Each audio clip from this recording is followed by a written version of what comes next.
Kılınağım kes olmasın Koy meyli verendeylerin o vatanla yaf olmasın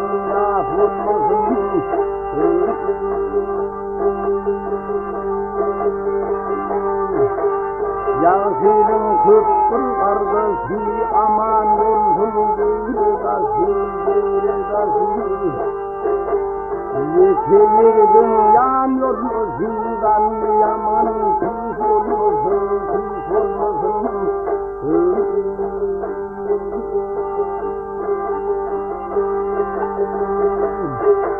Karun ayrı düştü kendinden geçer sızahın O çığıttı dünyadan oğlumdur yas olmasın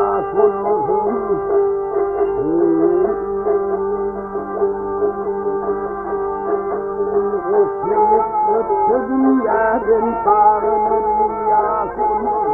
yas olmasın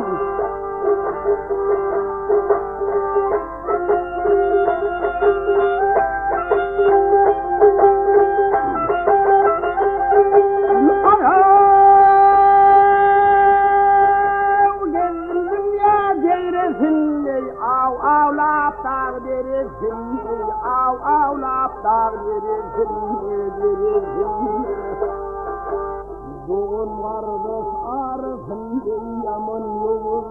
iş olmasın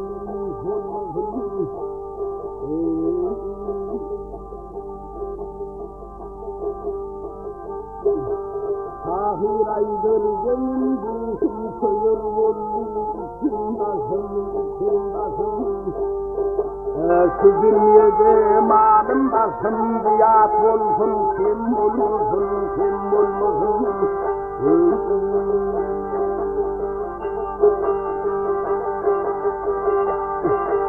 Süzülmeyede malım basın diyat olsun kim olmasın